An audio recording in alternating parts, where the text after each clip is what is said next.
এদিকে ছাত্র সংঘর্ষে উত্তপ্ত হয়ে উঠল বারাসাত বিশ্ববিদ্যালয়। এবিভিপি টিএমসিপি দুপক্ষের সংঘর্ষ, একে অপরের বিরুদ্ধে হামলার অভিযোগ করেছে দুপক্ষই।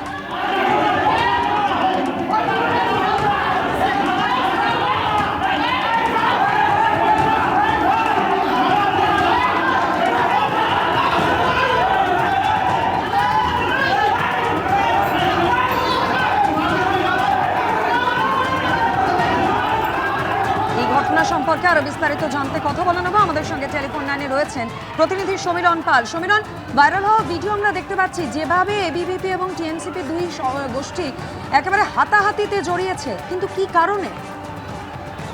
হ্যাঁ, দেখো আমাদের যে কারণ সেটা জানা যাচ্ছে যে গতকাল বিকেলবেলা বারাসাত অর্থাৎ উত্তর চব্বিশ পরগনার মধ্যে যে নারায়ণপুর বলে যে এলাকা রয়েছে, সেখানে পশ্চিমবঙ্গ রাষ্ট্রীয় বিশ্ববিদ্যালয় সেই ক্যাম্পাসের বাইরে চায়ের দোকানে রাখি বন্ধন উৎসবকে কেন্দ্র করে তৃণমূল ছাত্র পরিষদ এবং এবিভিপি সমর্থকদের মধ্যে পথসভা শুরু হয়। সেই পথসভা থেকে গন্ডগোল এবং গন্ডগোলের রেস ছড়িয়ে পড়ে একেবারে বিশ্ববিদ্যালয়ের ক্যাম্পাসে বয়েজ হোস্টেলে, এবং তৃণমূল ছাত্র পরিষদ এবিভিপির মধ্যে সংঘর্ষের চেহারা নেয় এবং দুপক্ষই একে অপরের উপর হামলা চালায় বলে অভিযোগ।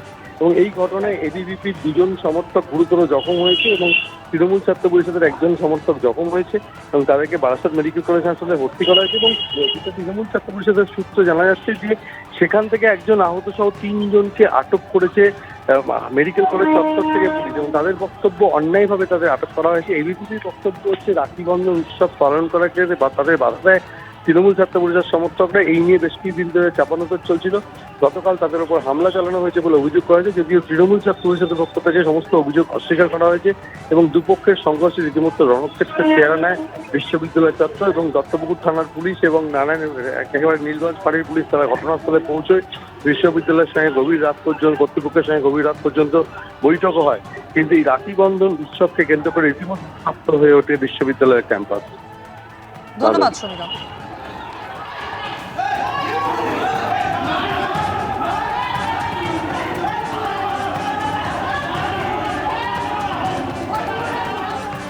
ওবিসি সংরক্ষণ নিয়ে জটের কারণেই থমকে রয়েছে নিয়োগ প্রক্রিয়া।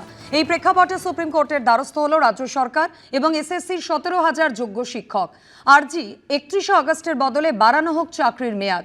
শুনানি হবে 31শে আগস্টের মধ্যেই, জানিয়েছে সর্বোচ্চ আদালত। 31শে আগস্ট পর্যন্ত নয়, যোগ্য শিক্ষকদের চাকরির মেয়াদ আরও বাড়ানো হোক, এই আর্জি জানিয়ে সুপ্রিম কোর্টের দ্বারস্থ হল রাজ্য সরকার ও 17,000 যোগ্য শিক্ষক। যোগ্য শিক্ষাকর্মীরা তারা বিগত 16 মাস ধরে বেতন হারা, তারা চাকরি হারা, তাদের জীবন জীবিকা অসহনীয় হয়ে উঠেছে।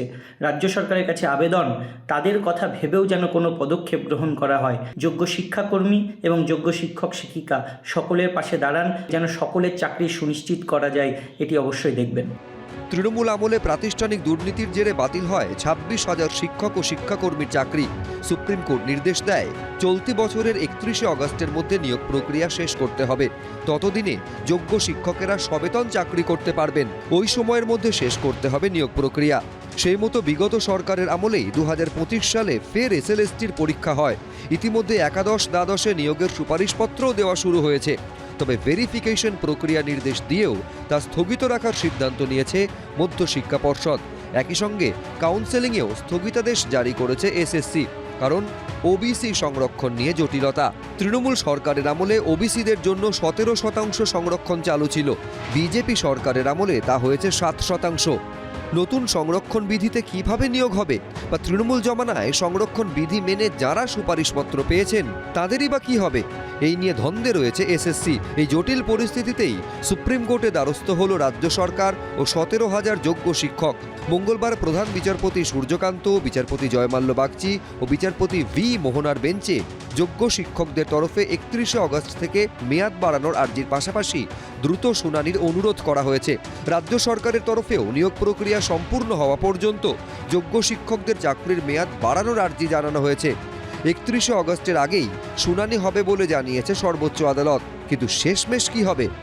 আমাদের মঞ্চের পক্ষ থেকে আমরা মেনশন করিয়েছিলাম এবং সেই মেনশনের চিফ জাস্টিসের বেঞ্চে করিয়েছিলাম যাতে 31 তারিখেই আমাদের মামলাটা শোনা হয় এবং সেটা আজকে গ্র্যান্ট হয়েছে।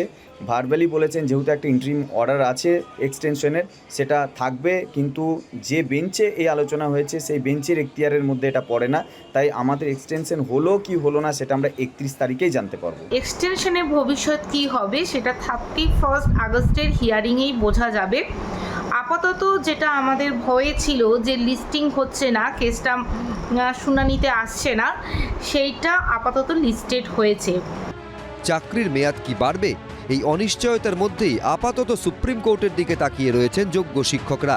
বিজেন্দ্র সিংহ, ঐশী মুখোপাধ্যায়ের রিপোর্ট, এবিপি আনন্দ। এবিপি আনন্দ, এগিয়ে থাকে, এগিয়ে রাখে।